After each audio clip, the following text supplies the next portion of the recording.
মাঝারি ব্যবসায়ী, ক্ষুদ্র শিল্প, মাঝারি শিল্প সকলের সর্বনাশ হবে যদি ব্যাংক বেসরকারীকরণ হয়। এবং সবচেয়ে বড় কথা হচ্ছে, ব্যাংকে যারা টাকা রাখেন তাদের আমানতের কোনো রকমের গ্যারান্টি থাকবে না কিন্তু যদি ব্যাংক বেসরকারীকরণ হয়। সমস্ত মানুষের সাথে নিয়ে আমরা এই লড়াই জিততে চাই। আমরা আশা করি সবার সাথে নিয়ে আমরা এফআরডিএ বিলকে রুখতে পেরেছিলাম। সবার সাথে নিয়ে কেন্দ্রীয় সরকারের যে কুপ্রস্তাব, 16-17 তারিখের ধর্মঘট একটাই কথা আমাদের, 16-17 তারিখে ব্যাংক কর্মচারীদের সর্বভারতীয় যে ধর্ম আমাদের কাটা যাবে, সেটা আপনারা আগে থেকে জানেন যে ব্যাংক এমপ্লয়িজরা যখন কোনো স্ট্রাইকে যায় তাদের 2 দিনের বেতন কাটা যাবে। তো আমাদের লড়াই সংগ্রাম শুধু আমাদের কোনো ব্যাংক কর্মচারী আধিকারিকদের মানে কনফাইন। আমরা ইউনাইটেড ফোরামের রাজ্য নেতৃত্ব এখানে আমরা আছি। আমি সঞ্জয় দত্ত এআইবিউসির পক্ষে, রয়েছে কমরেড সুমিত চৌধুরী এনসিবির পক্ষে, রয়েছেন কমরেড রাহুল চক্রবর্তী এআইবির পক্ষে, রয়েছেন কমরেড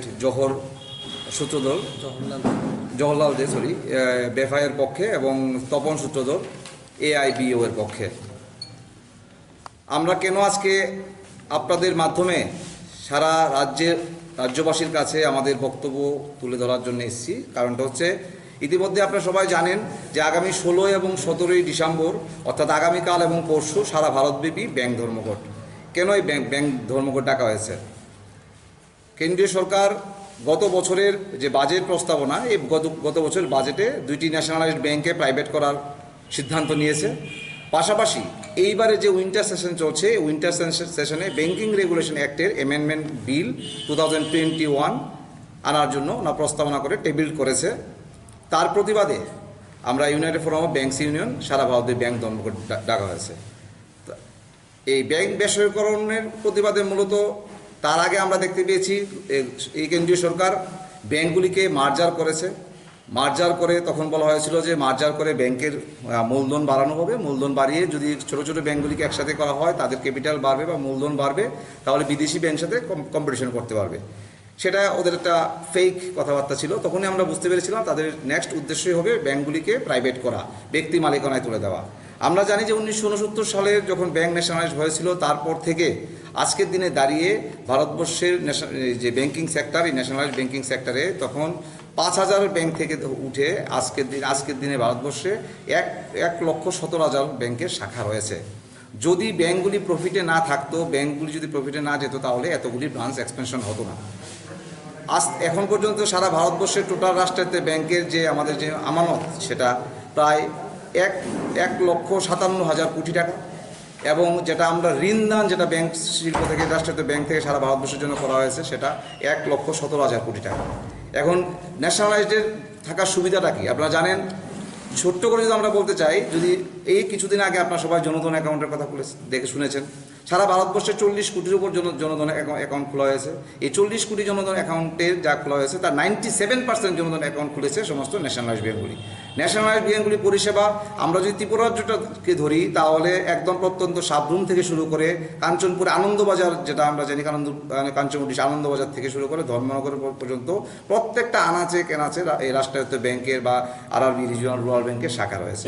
কিন্তু প্রাইভেট সেক্টর ব্যাংকের শাখা আগরতলা বা ডিস্ট্রিক্ট হেডকোয়ার্টার ছাড়া কোথাও পাবেন না, কারণ ওদের সার্ভিসটা হচ্ছে ক্লাস ব্যাংকিংয়ের সার্ভিস, আমাদের সার্ভিসটা হচ্ছে মাস ব্যাংকিংয়ের সার্ভিস। ভারতবর্ষের এই গত 51-52 বছর ধরে ভারতবর্ষের আর্থসামাজিক উন্নয়নের জন্য, দেশের কৃষি বিপ্লব বলুন, দেশের শিল্প বিপ্লব ধরুন, সমস্ত ক্ষেত্রে পরিকাঠামোগত উন্নয়নের জন্য প্রত্যেকটা ক্ষেত্রে রাষ্ট্রায়ত্ত ব্যাংকের একটা সুদূরপ্রসারী ভূমিকা রয়েছে, এবং ভূমিকার ফলেই আজকে 51 বছরের মাথায় দাঁড়িয়ে ব্যাংক রাষ্ট্রায়ত্ত হওয়ার পর ভারতবর্ষ একটা শক্ত একটা অর্থনীতির ভিত্তির উপর দাঁড়িয়ে আছে। যদি এই অর্থনীতির ভিত্তিটা রাষ্ট্রের কন্ট্রোল না থাকে, সেটা যদি ব্যক্তি মালিকানা যায়, তার ফল কী হতে পারে আপনারা দেখেছেন। এর মধ্যে ইয়েস ব্যাংক, আইএফএল, এরকম অনেকগুলি প্রাইভেট সেক্টর ব্যাংক, 3-4টা private sector bank already demolished হয়ে গেছে, ভেঙে গেছে, ওরা অস্তিত্বই নেই। সেই জায়গায় দাঁড়িয়ে এই 51 বছর বয়সে কোনো ন্যাশনালাইজড ব্যাংকের এই ব্যাংকের কোনো বিলুপ্তি হয়নি বা ব্যাংক বন্ধ হয়নি। এই ফিনান্সিয়াল ইয়ারে 2021 ফিনান্সিয়াল দাঁড়িয়েও বা ভারত ন্যাশনালাইজড ব্যাংকগুলি 1,97,000 কোটি টাকার উপর ওদেরকে প্রফিট দিয়েছে, যেটা বারবার গভর্নমেন্ট বলছে ন্যাশনালাইজড ব্যাঙ্কগুলি প্রফিট নেই। সমস্ত ব্যাঙ্কগুলি অপারেটিং প্রফিটের মধ্যে আছে। নেট প্রফিট কিছু কিছু ব্যাংকের ক্ষেত্রে নেই, অপারেটিং প্রফিট এবং নেট প্রফিটের মধ্যে ডিফারেন্স আছে।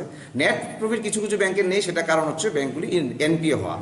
যে সমস্ত ঋণ দান করা হয়েছে বড় বড় কর্পোরেটদের, সেই কর্পোরেটদের কাছ থেকে ঋণের যে ইনস্টলমেন্ট আদায় করতে না পারা। আমাদের ব্যাংকিং ইউনিয়নগুলো আমরা বারবার বলছি যে সমস্ত কর্পোরেটদের কাছে বড় বড় ঋণ গেছে তারা ঋণ ফেরত দিচ্ছে না, ওদের ঋণগুলি ফেরত আনা হোক। কারণ ভারতবর্ষের ন্যাশনালাইজড সেক্টর টোটাল যে ব্যাংকের অনাদায়ী ঋণ, যেটা আমরা নন পারফর্মিং অ্যাসেট বলি, অনাদায়ী ঋণ বলি, এই অনাদায়ী ঋণের 83% অনাদায়ী ঋণ হচ্ছে কভার করে আছে সমস্ত শিল্পপতিরা, সমস্ত পুঁজিপতিরা, সমস্ত ইন্ডাস্ট্রিয়ালিস্টরা। সেই ক্ষেত্রে মাত্র 17% সাধারণ শ্রমিক, কৃষক, সাধারণ মানুষের ঋণ। কিন্তু সেই ক্ষেত্রে যদি কর্পোরেট ঋণ যদি আদায় করা যায়, তাহলে অটোমেটিক্যালি যে সমস্ত ব্যাংকগুলির মূলধনটা কম, তাদের মূলধনটা বাড়বে। আমরা বারবারই বলি ব্যাংকের মূলধনের কোনো ব্যাংকেই মূলধনের অভাব নেই, সেই মূলধনগুলি ডিরেইলড হয়েছে as because of the NPA. এবং এই ছোটো ছোটো এনপিএগুলি এখানে বিশেষ একটা ফ্যাক্টর না, ফ্যাক্টর হচ্ছে বড় কর্পোরেট এনপিএ। সেই কর্পোরেট এনপিএকে যদি আপনি জানেন, বিজয় মালিয়া থেকে শুরু করে অনেক নাম আছে, নাম বলে শেষ করা যাবে না। তো এদের কাছ থেকে যদি রিকভারিটা আসতো, তাহলে ব্যাংকের আজকে এই অবস্থা হতো না। কেন্দ্রীয় সরকারের পরপর 1991 সাল থেকে আমরা ধরি, কোনো রাজনৈতিক বক্তব্য না, সেটা 1991 সালে নরসিংহরাও কমিটি গঠন করার পর থেকে ব্যাংকিং সেক্টর যে রিফর্ম ওরা আনতে চেয়েছে, আর এই রিফর্মটা হচ্ছে ব্যাংকটাকে প্রাইভেটের হাতে তুলে দেওয়া, ব্যক্তি মালিকানার কাছে তুলে দেওয়া। আমরা মনে করি ব্যক্তি মালিকানার কাছে তুলে গেলে দেশের আম জনতা, মানুষের ক্ষতি হবে।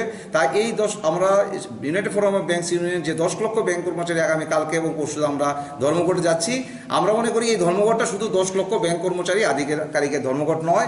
এই ধর্মঘট ভারতবর্ষের 140 কোটি মানুষের, 120 কোটি মানুষের অ্যাকাউন্ট রয়েছে সমস্ত ন্যাশনালাইজড ব্যাংকে।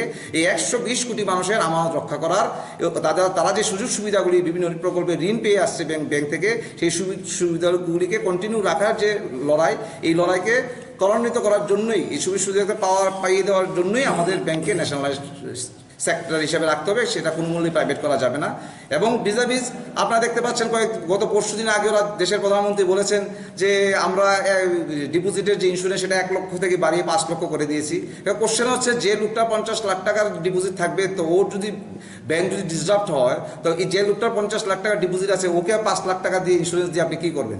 যে লোকটা 4 লাখ টাকা আছে, তার ক্ষেত্রে 5 লাখ টাকা ইন্স্যুরেন্সটা ফ্যাক্টর, বা যার 5 লাখের অধিক আছে। কিন্তু এই 1 লাখ থেকে যে 5 লাখ টাকা ইন্স্যুরেন্স কাভারিংটা করেছে, সেটা যেটা প্রধানমন্ত্রী দাবি করছেন, উনি করেছেন, বাট এটাও আমাদের ইউনাইটেড ফোরাম অফ ব্যাংকস ইউনিয়নের আন্দোলনের ফসল। আপনারা জানেন 2017 সালে এফআরডিআই বিল নামে একটা মারাত্মক বিল আনার চেষ্টা করেছিল, যে বিলটা এই ইন্স্যুরেন্স কাভারিং নিয়ে কথা বলেছে। এই আন্দোলনের ফলেই এই ইন্স্যুরেন্স কাভারটা 1 লাখ থেকে 5 লাখ করেছে। কিন্তু আমরা মনে করি যে মাত্র ব্যাংক ন্যাশনালাইজ গভর্নমেন্টের কন্ট্রোল থেকে সেরে এটা ব্যক্তি মালিকানায় যাবে, তো অটোমেটিক্যালি এখন গভর্নমেন্টের মালিকানায় ব্যাংক চলছে, তারপরেও কর্পোরেট সেক্টর এই বিশাল ঋণ নিয়ে ঋণ ফেরত দিচ্ছে না। যখন ব্যক্তি মালিকানায় এই ব্যাংকগুলি যাবে, তখন এই আপনাদের যে কষ্টার্জিত উপার্জন, এই উপার্জন যারা আমানত হিসাবে ব্যাংকে রেখেছেন, যে আমানত উপর ভিত্তি করে ব্যাংকগুলি ঋণ দিয়ে থাকে, সেই আমানতগুলির গ্যারান্টিটা কে দেবে? তখন তো সেটা লুটে পুটে খেয়ে নেওয়ার অবস্থা হবে। রাষ্ট্রের কন্ট্রোল আছে, তারপরও বড় বড় ঋণ নিচ্ছে এবং ফেরত দিচ্ছে না। যখন ব্যক্তি মালিকানা যাবে, তত আমার সাধারণ মানুষের অবস্থা খুব দুর্বিষহ হবে। তারই প্রতিবাদে এবং এই ব্যাংকিং রেগুলেশন অ্যাক্টের অ্যামেন্ডমেন্টের যে কথা বলা হচ্ছে, ব্যাংকিং রেগুলেশন অ্যাক্টের মাধ্যমেই আমাদের সংরক্ষণ প্রথা রয়েছে, আমাদের ব্যাংকে এসসি এসটি যে সংরক্ষণ প্রথা রয়েছে, এসসি এসটির সংরক্ষণ প্রথায় ছেলেমেয়েরা চাকরি পাচ্ছে, প্রমোশন হচ্ছে, কিন্তু প্রাইভেট সেক্টর ব্যাংকে এই সংরক্ষণ নীতি নেই। 2 নম্বর, এই সব কিছু মিলিয়ে এই যে ব্যাংকিং রেগুলেশন অ্যাক্টের যে অ্যামেন্ডমেন্টের আমরা প্রতিবাদ করছি, এবং এই প্রতিবাদের ফলস্বরূপে আগামীকাল এবং পরশু আমাদের ব্যাংকের ধর্মঘট।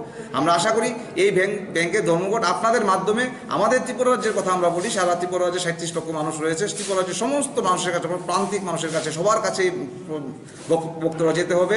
এবং এটা আমরা বারবারই স্বীকার করি যে এই যে ব্যাংক স্ট্রাইক, 2 দিন স্ট্রাইক হলে গ্রাহকদের কিছুটা ক্ষতি হবে, কিন্তু এই গ্রাহকদের এই ক্ষতিটা তাদের বৃহত্তর ক্ষতিকে রুখবার জন্য, তাদের বৃহত্তর ক্ষতিটা আটকানোর জন্যই 2 দিনের তাদেরকে কষ্ট স্বীকার করে নিতে হবে।